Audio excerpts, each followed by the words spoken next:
तो गाइस मैं हूं अंकित और आप देख रहे हैं रेसलिंग फैंस नेटवर्क। सबसे पहले गाइस वीडियो को शुरू करेंगे ऊसोस को हैप्पी बर्थडे विश करते हुए। तो भाई आज ऊसोस यानी कि जय एंड जिमी दोनों 39 साल के हो चुके हैं, 39 ईयर्स की इनकी एज हो चुकी है। दोनों ट्विंस हैं, आपको मालूम है, कुछ सेकंड्स या मिनट्स का अंतर है दोनों के बीच में। तो इसलिए भाई दोनों का बर्थडे सेम दिन पड़ता है। 39 साल यानी कि 39 ईयर्स की इनकी एज हो चुकी है। तो हैप्पी बर्थडे कॉमेंट्स के अंदर लिख देना भाई। एज अ टैग टीम भी दोनों ने लेजेंडरी वर्क करा है, बताने की नीड नहीं है, बहुत हम लोग को एंटरटेन करा है। अभी जे ऊसो सिंगल्स रन के अंदर हैं, जिमी ऊसो आएंगे तो वापस से ब्लड लाइन के साथ अलाइन होंगे। तो आगे भी ये दोनों काफ़ी कुछ हमें एंटरटेन करने वाले हैं करके। तो उसके लिए भाई इनको हैप्पी बर्थडे विश करना तो बनता ही है। साथ में मुझे ऐसा लगता है कि ऊसोज मेरे according top 10 WWE tag teams में से एक है। तो उस हिसाब से अगर आप देखो तो अपने इस करियर में 39 साल के हैं ये दोनों। ये काफ़ी कम टाइम है अगर आप रेसलिंग इंडस्ट्री के हिसाब से देखो तो। लेजेंड्स हमने देखे हैं जो 50-50 साल में भी कम्पीट करते हैं।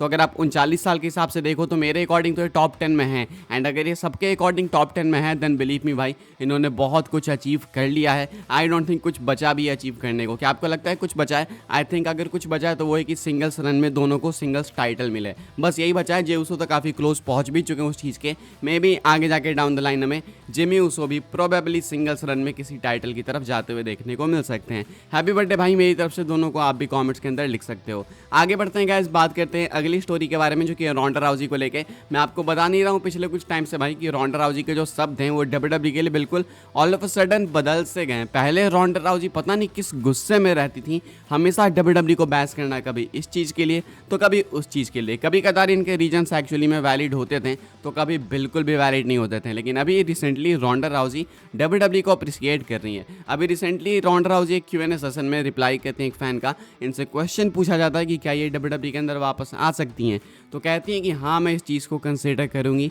अगर मुझे वापस से मौका मिलेगा कि मैं सेना बेसलर के साथ टीम अप कर सकूँ तो देन ये चीज़ मेरे लिए बहुत बेटर होगी। यानी कि वापस से सेना बेसलर के साथ में टीम अप करना चाहती हैं। कहती हैं कि अगर सेना बेसलर मुझे एक्सेप्ट करेगी तो देन हाँ मैं ये चीज़ करना चाहूँगी। तो इनके अकॉर्डिंग, रोंडा राउजी के अकॉर्डिंग, ये अपने साइड से डोर्स को ओपन रख रही है कि अगर WWE इनको अप्रोच करती है तो देन हाँ ये कंसिडर करने को रेडी हैं। उधर WWE वाले भी अपनी तरफ से डोर्स ओपन रख रहे हैं। WWE के कोई एग्जीक्यूटिव थे, मैंने आपको बताया, जो कि प्रेस रिलीज में ऐसा कहते हैं कि रोंडा राउजी से रिलेटेड हम लोग बस इतना कहना चाहेंगे कि हम लोग उनको बुलाने में वापस ओपन है। मतलब हम लोग चाहते हैं कि वो वापस आ जाए, उसमें कोई दिक्कत नहीं है।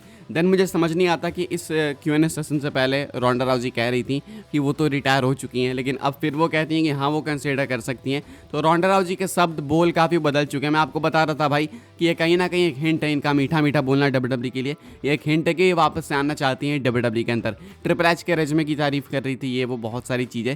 सो आई बिलीव कि बहुत जल्दी आपको रोंडा राउजी वापस आते हुए दिखेंगी। अब बहुत जल्दी का मतलब ये नहीं कि कल या फिर अगले महीने या फिर उसके अगले महीने। अभी वो प्रेग्नेंट है करेंटली। मुझे नहीं पता कि कब तक ये फ्री हो सकती हैं अपने फैमिली अफेयर से, लेकिन जब भी ये फ्री होंगी तो आई थिंक WWE से आज इनका वापस से नेक्स्ट डेस्टिनेशन, नेक्स्ट स्टॉप होने वाला है। आगे बढ़ते हैं गाइस, बात करते हैं अगली स्टोरी के बारे में जो कि mister hustle loyalty respect John Cena को लेके। जॉन सीना उसी इंटरव्यू में जिसके बारे में कल मैं बात कर रहा था, क्लब सही के साथ बात करते हुए जॉन सीना एड्रेस करते हैं कि क्या वो 17 टाइम वर्ल्ड चैंपियन बन सकते हैं। तो सीना कहते हैं वही बात जो कि इन्होंने पहले प्रेस कॉन्फ्रेंस के अंदर कह रखी है कि देखो 17 टाइम वर्ल्ड चैंपियन मैं बन तो सकता हूँ, लेकिन मैं सिर्फ ऐसे ही नहीं बनना चाहता कि बस मुझे वो title they the just because मैं एक लेजेंड हूँ या फिर ऐसा कुछ। मुझे उस तरीके की विक्ट्री बिल्कुल नहीं पसंद है।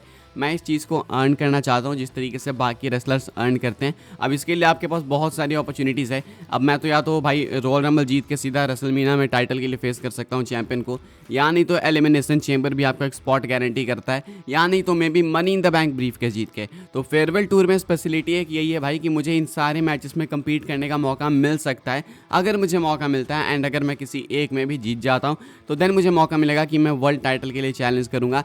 एंड देन मुझे मौका मिलेगा कि मैं बन सकूं 17 टाइम वर्ल्ड चैंपियन। तो कहते हैं कि मैं बस ऐसे ही वर्ल्ड चैंपियन नहीं बनना चाहता कि मैं लेजेंड हूं तो मुझे टाइटल अपॉर्चुनिटी दे दी, नहीं ऐसे नहीं।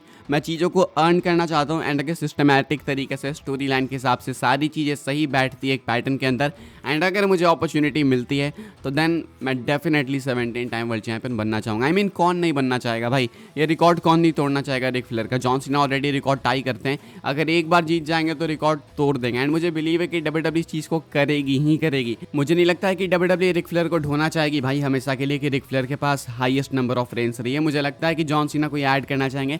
एंड इससे बेटर क्या ही होगा भाई, जॉन सीना इसके बाद रिटायर हो जाने वाले हैं। तो अगर जॉन सीना को आपको हमेशा याद रखना है तो आप बोलोगे कि हाँ भाई वो बंदा था, जॉन सीना थे जिन्होंने 17 टाइम्स वर्ल्ड चैंपियनशिप जीती थी। तो ये आई थिंक बिल्कुल सेंस बनाती है चीज़ जॉन सीना जो कहते हैं, लेकिन स्टिल आई थिंक अगर ये चीज़ें सेंस नहीं भी बनाती तो भी जॉन सीना को टाइटल अपॉर्चुनिटी मिलती। कोडी रोड्स जैसा भी दे रहे हैं टाइटल अपॉर्चुनिटी केविन ओवेंस को, वैसे ही आगे कोई दे देता एंड सीना चैंपियन बन जाते हैं। तो आई थिंक बनेंगे, वो पक्का बनेंगे, निश्चिंत बैठो भाई। बहुत टाइम से वेट चल रहा है मुझे मालूम है, लेकिन जॉन सीना आपको चैंपियन बनते हुए दिखेंगे।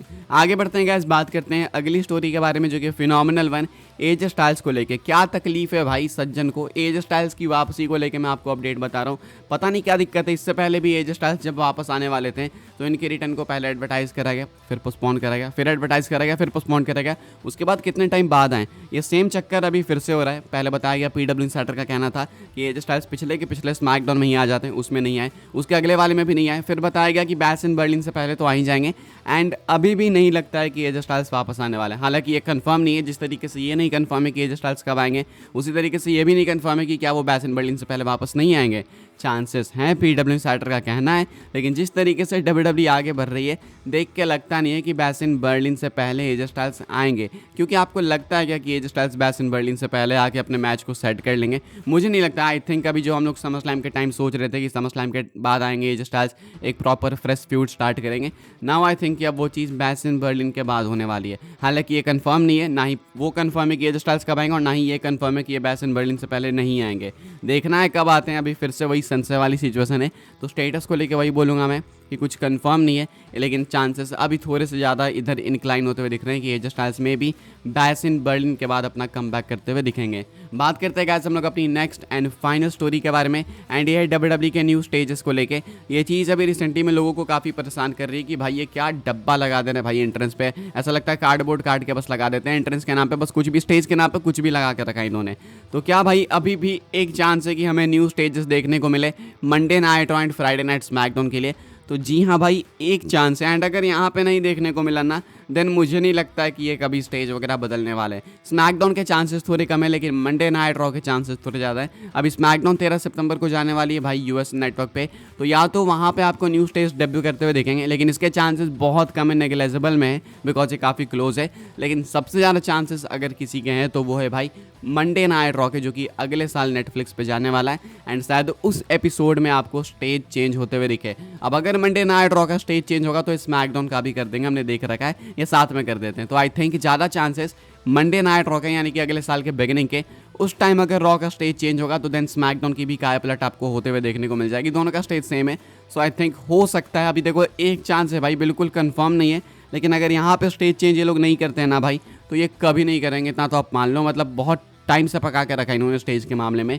अब मंडे नाइट और नेटफ्लिक्स पे जाने वाली, तो उससे बेटर अपॉर्चुनिटी इनके पास वापस नहीं आएगी, तो वहाँ पे इनको स्टेज चेंज करना चाहिए।